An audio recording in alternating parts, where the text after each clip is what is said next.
And as you may have noticed, the chairman and I are joined today by the CENTCOM commander, Admiral Bradley Cooper. He just returned from the front lines to see the troops and meet with allies, and this morning briefed us, just before this briefing, on the latest on all aspects of Operation Epic Fury. So after the chairman concludes, we'll ask Admiral Cooper to share a quick update on the ground truth from his trip to the region as he continues to implement an ironclad blockade and ensures that our forces are maximally postured to restart combat operations should this new Iranian regime choose poorly and not agree to a deal. And that is what we urge this morning, that this new Iranian regime choose wisely, which is where we'll start with a message to Iran's military leadership, to the KH leadership and IRGC leadership. We're watching you. Our capabilities are not the same, our military and yours. Remember, this is not a fair fight. And we know what military assets you are moving and where you are moving them to. While you are digging out, which is exactly what you're doing, digging out of bombed out and devastated facilities, we are only getting stronger. You are digging out your remaining launchers and missiles with no ability to replace them. You have no defense industry, no ability to replenish your offensive or defensive capabilities. You only have what you have. You know that, and we know that. You can move things around, but you can't actually rebuild. You can dig out for now, but you can't reconstitute. But we can. We are reloading with more power than ever before, and better intelligence, even more importantly, better intelligence than ever before, as you expose yourself with your movement to our watchful eye. We are locked and loaded on your critical dual-use infrastructure, on your remaining power generation, and on your energy industry. We'd rather not have to do it, but we're ready to go at the command of our president and at the push of a button. This blockade, which the chairman will detail this morning, is the polite way that this can go. Your energy is not moving and will not move, and we can do this all day. But it's not destroyed yet. Your energy industry is not destroyed yet. You like to say publicly, Iran, that you control the Strait of Hormuz, but you don't have a navy or real domain awareness. You can't control anything. To be clear, threatening to shoot missiles and drones at ships, commercial ships that are lawfully transiting international waters, that is not control. That's piracy. That's terrorism. The United States Navy controls the traffic going in and out of the strait because we have real assets and real capabilities. And we're doing this blockade, performing it with less than 10% of America's naval power. The math is clear. We're using 10% of the world's most powerful navy, and you have 0% of your navy. That's real control, and we have a long track record of dealing with pirates and terrorists. But there is an alternative. As our negotiators have said, you, Iran, can choose a prosperous future, a golden bridge, and we hope that you do for the people of Iran. In the meantime, and for as long as it takes, we will maintain this blockade, successful blockade.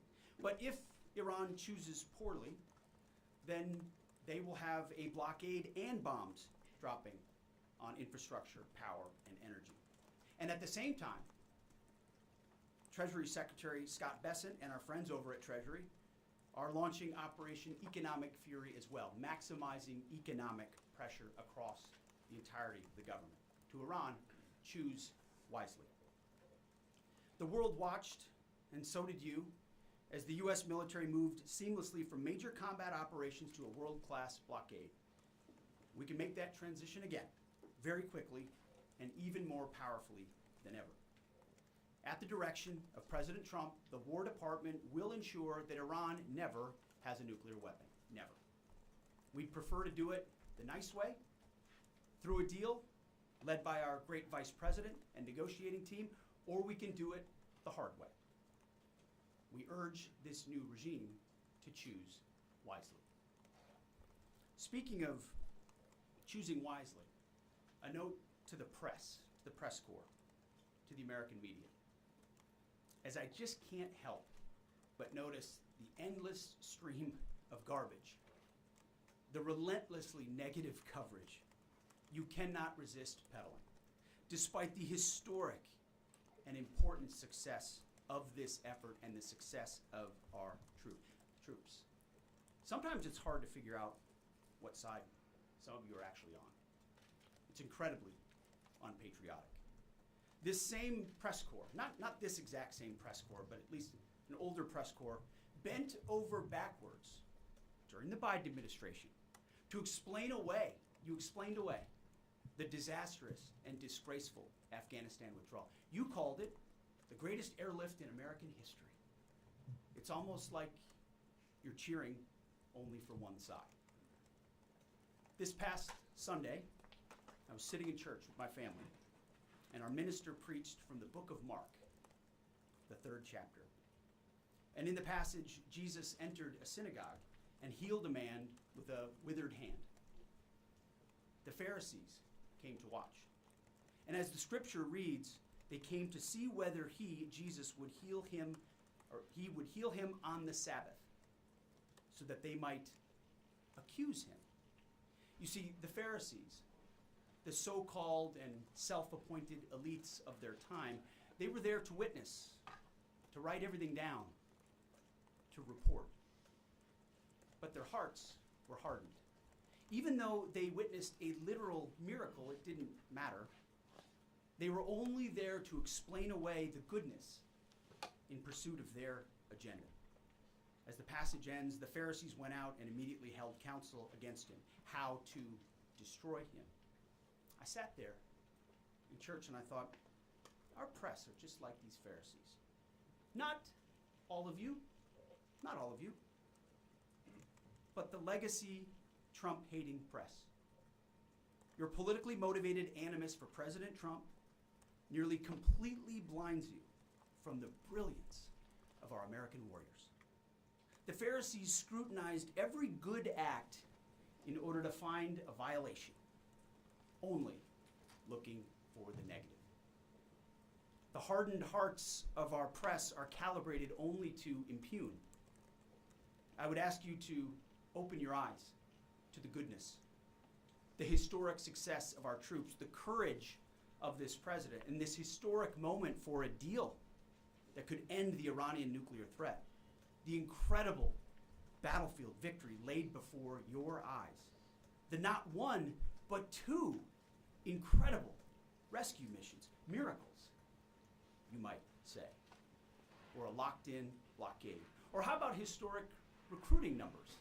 Yesterday, we announced that the Air Force and the Space Force met new higher goals in FY26, 5 months in advance of the end of the fiscal year. Five months ahead of time. The Marine Corps and the Army will soon do the same. 2-3 years ago, we couldn't meet lower recruiting numbers, not even close. Where are the reports on that?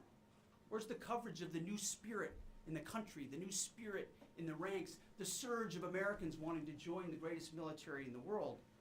Nothing from the fake news. We sense a pattern. You see, on the battlefield, these are demonstrations of uniquely American capabilities, strength and resolve. It's all around you each and every day. But in the press, you only seek the negative, earning each and every day the fake news label. But the American people, with goodness in their hearts, see past the Pharisees in our press. They see the goodness. You watching, you see the goodness. They see the success. They see the reality. And they don't demand perfection, and perfection is not possible on any battlefield. But they see the incredible feats that our troops accomplish every single day. So to those troops, stay focused, block out the noise, stay aggressive. You are showing the world what it means to be an American warrior. You are making this building and the American people proud. We pray for you every day, and we have your back in every way. And to Iran, choose wisely. I pray you choose a deal which is within your grasp for the betterment of your people and for the betterment of the world. In the meantime, the War Department is locked and loaded. Mr. Chairman, over to you. Thank you, Mr. Secretary, and good morning, ladies and gentlemen. Thank you for being here today. Last week, the President of the United States directed a ceasefire that temporarily paused major combat operations in Iran. The unprecedented effort by America's joint force during Operation Epic Fury set the conditions for this ceasefire. And as the Secretary said, I'd like to emphasize during this pause that the United States joint force remains postured and ready to resume major combat operations at literally a moment's notice. This morning, I'd like to give you an update on the ongoing blockade in the CENTCOM AOR area of responsibility. On Monday, 13 April at 10 a.m. Eastern Standard Time, at the direction of the President, America's joint force began implementing a blockade against Iran under the leadership of Admiral Cooper and the team at CENTCOM. Let me be clear, this blockade applies to all ships, regardless of nationality, heading into or from Iranian ports. The U.S. action is a blockade of Iran's ports and coastline, not a blockade of the Strait of Hormuz. Enforcement will occur inside Iran's territorial seas and in international waters. In addition to this blockade, the joint force, through operations and activities in other areas of responsibility, like the Pacific area of responsibility under the command of Admiral Paparo, will actively pursue any Iranian-flagged vessel or any vessel attempting to provide material support to Iran. This includes dark fleet vessels carrying Iranian oil. As most of you know, dark fleet vessels are those illicit or illegal ships evading international regulations, sanctions, or insurance requirements. More than 10,000 sailors, Marines, and airmen, over a dozen ships and dozens of aircraft are executing this mission. And let me walk you through this operation a little bit. Please go to the first slide. First to the graphic. This is taken before the blockade began.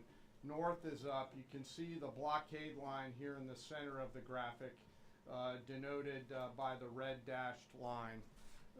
This map is a pull from our common operating picture that we use to allow commanders and key leaders to see what is happening in near real time. We just grabbed screen grabs to highlight the actions and activities.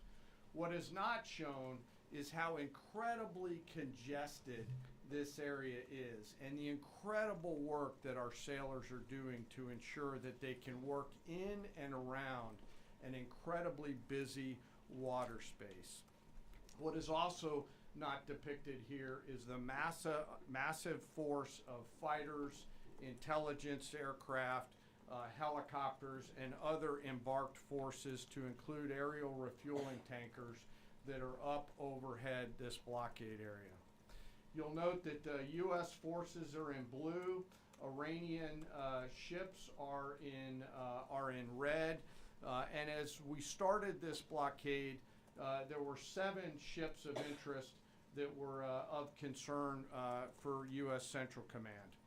Through a variety of intelligence tools and with the assistance of the Office of Naval Intelligence and other intelligence agencies, the force began to hunt for potential interdictors at 10 a.m. Eastern Standard Time.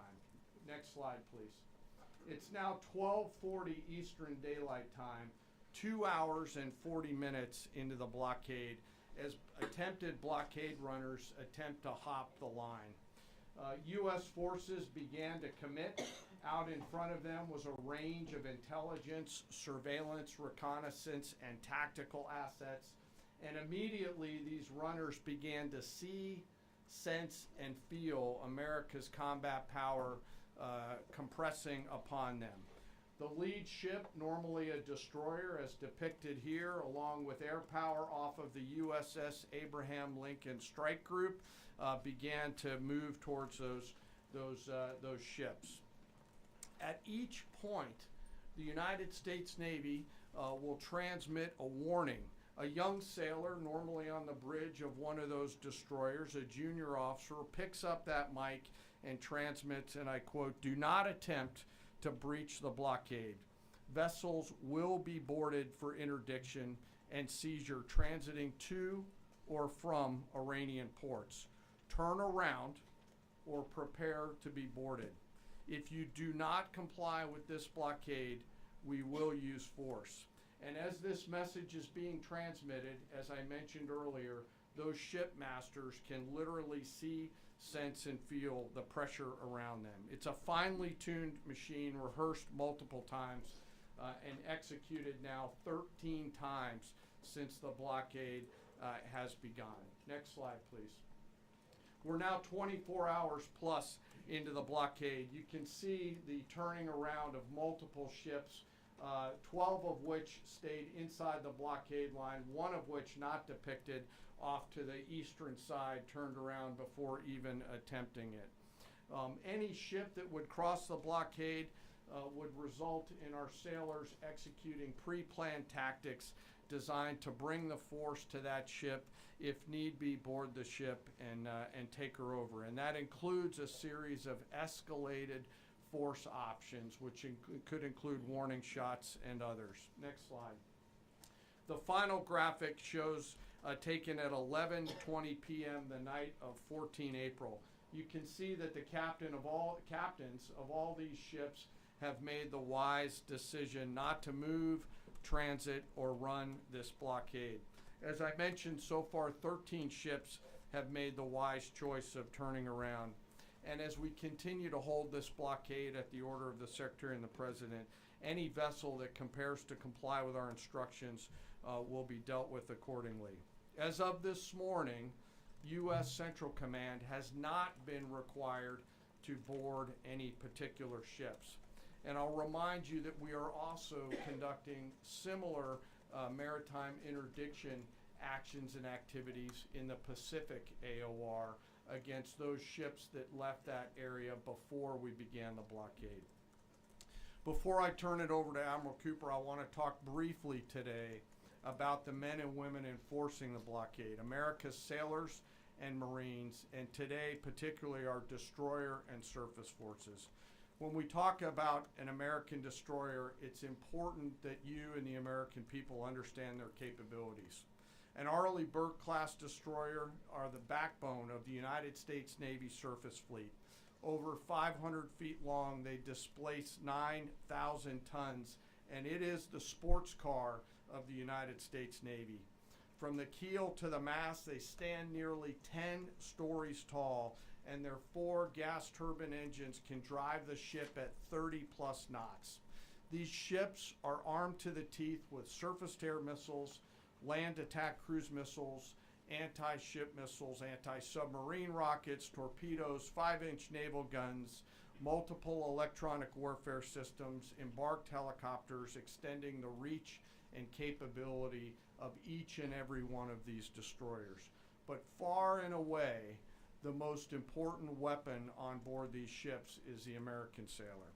Over 300 warfighters are the heart and soul of these warships. At sea, sometimes for months, and these ships out in the CENTCOM AOR have been out there for months. They operate around the clock in a constant state of readiness, always delivering for our joint force.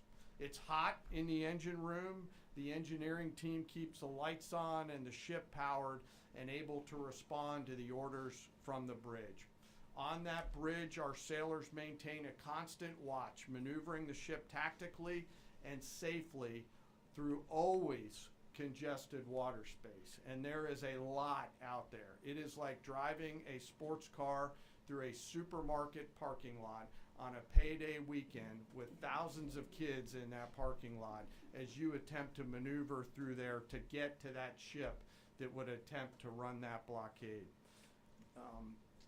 Down in the Combat Information Center, the CIC, the Tactical Warfare Center of the ship, that is where the decisions are made. As threats appear, these young sailors are making real-time decisions on how to identify these threats and handle them, and they always deliver. These ships are run by the youngest sailors in our surface warfare navy. The helmsman, the sailor on the watch at the bridge, is normally just between 18 to 19 years old, and they are trusted to drive this warship through that supermarket parking lot without hitting anything.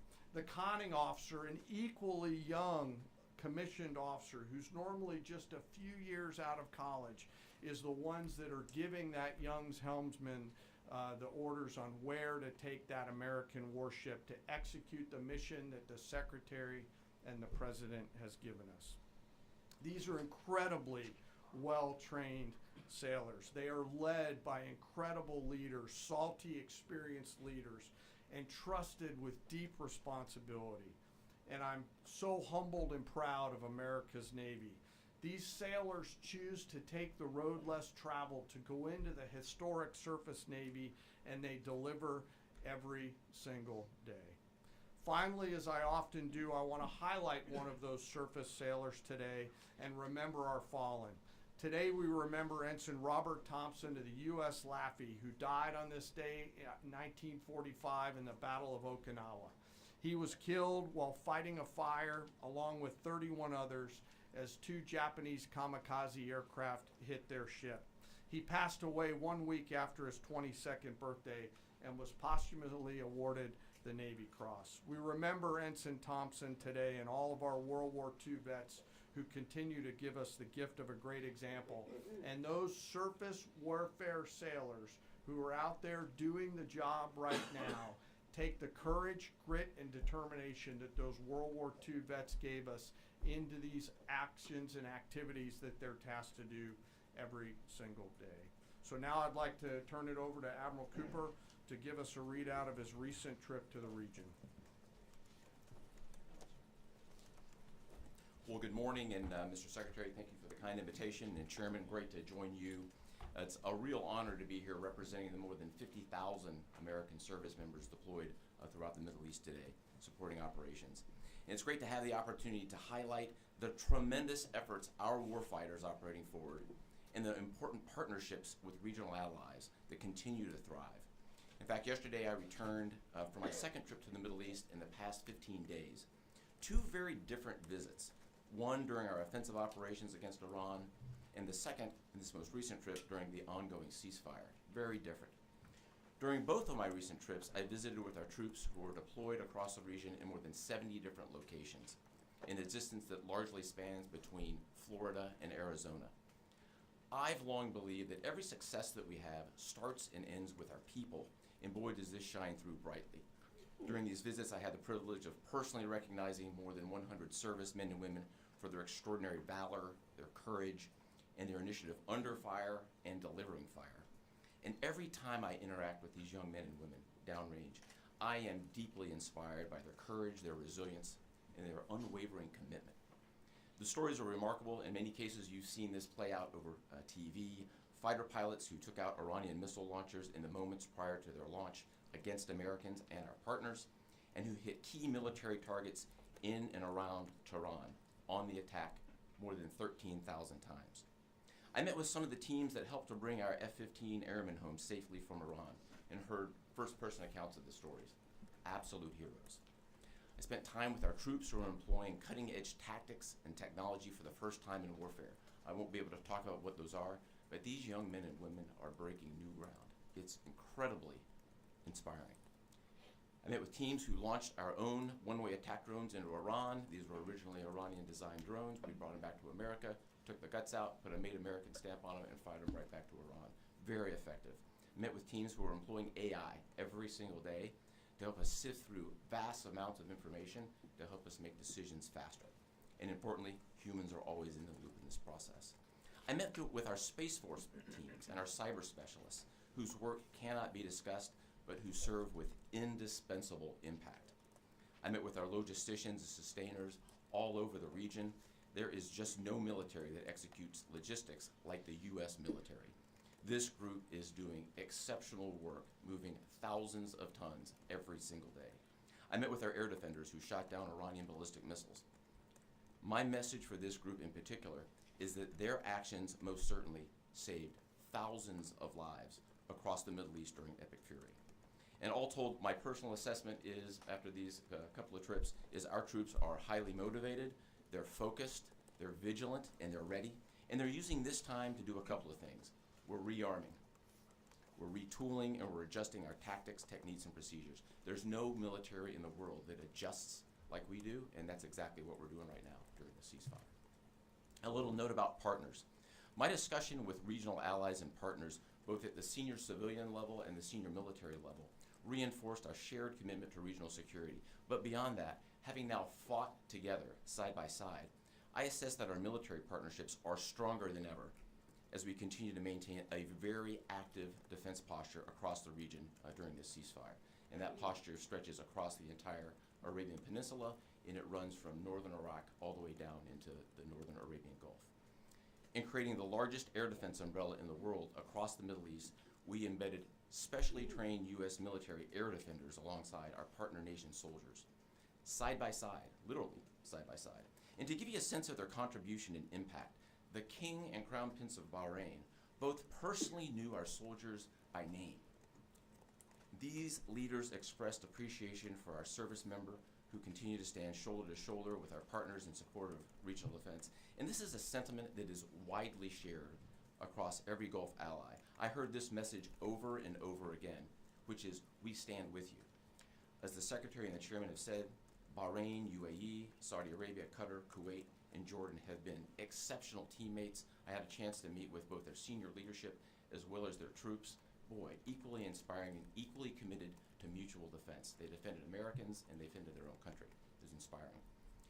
And there's been no better teammate than Israel. Together, the four best air forces in the world, the Israeli Air Force, the U.S. Air Force, and the air forces of the U.S. Navy and U.S. Marine Corps, together met and exceeded our own military objectives over and over again.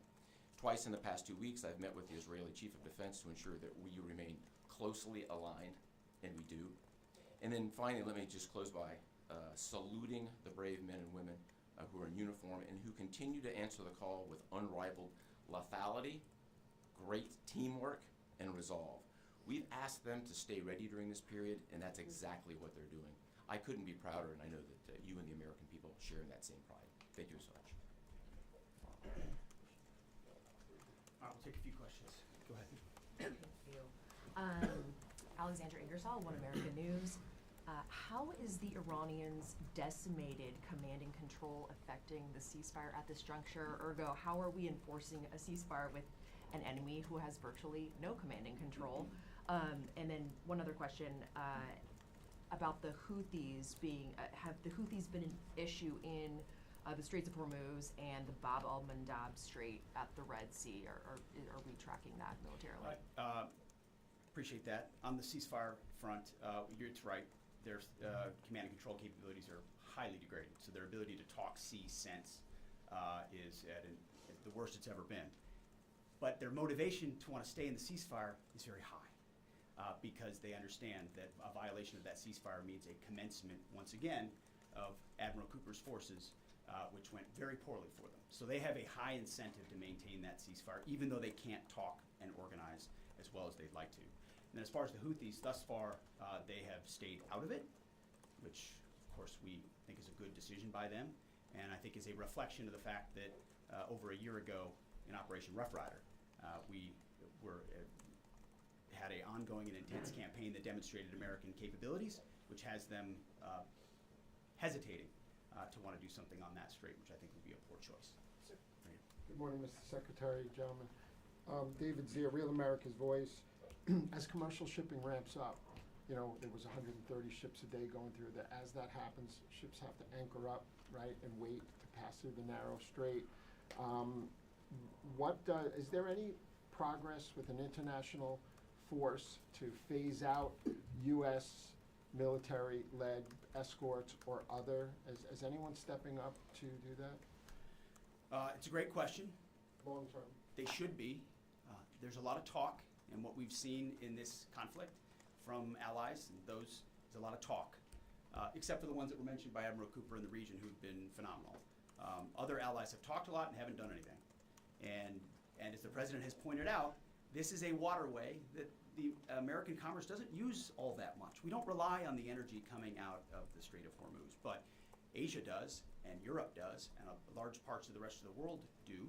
And so their ability to muster a collective defense or a clearing of the straits would be a wonderful thing. And we hear and see the talk about it, but when shots were fired and those countries were needed the most, they weren't there. They weren't in the strait, they weren't alongside us, their leaders weren't rallying what they have of their navies. If they decide after CENTCOM does the heavy lifting, which again, they should be able to do. We should live in a world where other countries can defend waterways, not just the United States Navy. Should that conclude, which we believe it will, then we would welcome other countries coming in after the fact. But you can't live in a world in perpetuity, and this is a message to the rest of the world and our allies, where you just rely on America to continually do the heavy lifting. Oh, Iran might get a nuclear bomb. Who's going to do something about it? America. And America only. Other allies need to invest in their capabilities so they can project power and do basic tasks like clearing a strait. So we're not counting on it, but it would be wonderful to see it if it ever materialized. Yes? Thank you, Mr. Secretary. Thank you all for your time. I have a couple questions. I know you said a few weeks ago that Iran's supreme leader was wounded and disfigured. Do you have an update on whether he's even alive at this point? And then another question for you. Iranian embassy accounts are sharing an AI video of Jesus Christ kind of bloodily killing President Donald Trump. Does the Pentagon have a response to this, including the fact that this AI Jesus is casting Trump into hell? And then finally, for Admiral Cooper, could you speak to us about the morale of the American service members that you're seeing in the Middle East? I think Americans are really interested in what their experiences and testimonies are like. As far as the status of the individual you mentioned, I believe it's the same. Not a lot coming from him right now, understandably so, a lot of fear. Believed to be alive, wounded, and disfigured. Status remains the same. As far as a video like that, of course, that's disgusting and detached from reality. Iran says a lot of things in the propaganda space based on complete lies, and their actions have been lies. Oh, we don't target, we see missiles going into civilian facilities and hotels in the Gulf states. They say we only target military targets as you watch drones and missiles go into. So they are going to misrepresent, lie, spin in a multitude of ways, which we are quite used to. Ultimately, they need to come to the table and make a deal. And I'll hand it over to Admiral Cooper, please. Yeah, I would just reiterate my previous comment. Morale is very high. And anyone in the military can take about 2 seconds to figure out what morale looks like by meeting around it with the people. And it is crystal clear. These are motivated young men and women. I had the wonderful privilege of writing a letter early on in the operation to the team forward. And I told them this was going to be a mission of extreme consequence. And serving at a time where you are making a difference, consequential, as the Secretary and the Chairman have described over and over again, is incredibly and deeply meaningful. And I think that's the key part of the drive, as well as being great teammates across the board. It's a privilege to watch. Jerry. Thank you. Jerry Delmevio with Just the News. I have a couple of questions. First is some critics of the Trump administration policy, including former NCTC Director Joe Kent, have attempted to claim that the Trump administration's policy of zero enrichment for the Iranians is not actually President Trump's policy, but was foisted upon him by the Israelis. Looking back, doing a bit of a refresher for myself, I saw that zero enrichment was the Trump State Department's policy in the first admin. Let me just stop for a second. As someone who, unlike the individual you referenced, is in the presence of the president nearly every day and has been inside every single key meeting that has happened surrounding the idea of Operation Epic Fury, not a single thing has been foisted upon the President of the United States. President Trump makes his own decisions about the interests of this country and defending our interests, and then working with allies and partners, in this case, Israel, who's got a lot of will and a lot of capabilities, which we're grateful for. Nothing gets foisted on President Trump. So those people who are not in those meetings who like to say things about that are just flat wrong. I had a quick one for Admiral Cooper, if that's Sure. okay. Thank you, sir, and thank you for being here.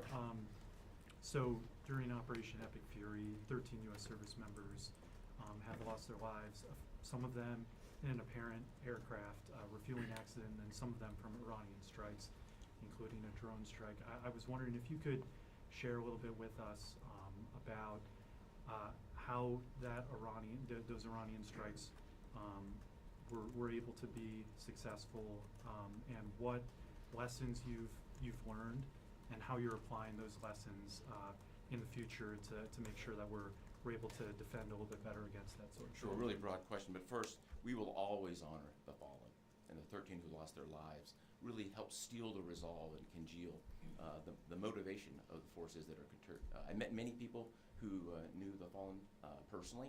I met many who were reported as wounded and are back. 90% of those who have been wounded have been back to duty. It gives you a sense of purpose and motivation.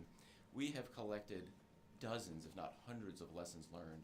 And as we sit here right now, the Joint Force across the board is taking them and very tactically applying them right now, right here, right now. If I think about a football analogy, if it's halftime or between the third and fourth quarter, great teams are always adjusting, and we are certainly a great team, and that's what we're doing right now, taking the lessons and applying them in a meaningful way. What those are, I'm not going to talk about. I'll say they extend also outside of CENTCOM and across the rest of the Joint Force. We are a learning organization, so adversaries around the world should recognize that and be aware of that. No doubt. And likewise, I mean, the chairman and I have had the opportunity to greet those 13 and their families at Dover, and it does steel our resolve. And I can just attest to the planning that went into every aspect of this, and force protection, ensuring that CENTCOM has whatever it needs and that they're taking the proper posture has always been a number one in this effort. Last question. Thank you, Secretary Hexet. There's reporting that says U.S. intelligence indicates China is preparing weapons shipments to Iran during this ceasefire. What's your reaction? Are these reports accurate, and what would be the consequences for the Chinese if they move forward with these shipments? Well, as you know, President Trump has a very strong and direct relationship with President Xi, and they've communicated on that, and China has assured us that that indeed is not going to happen, and in the spirit of the meeting they'll have next month. Thank you very much. Is the U.S. planning on military action against Cuba? Navy still, Mr. Secretary? Mr. Secretary.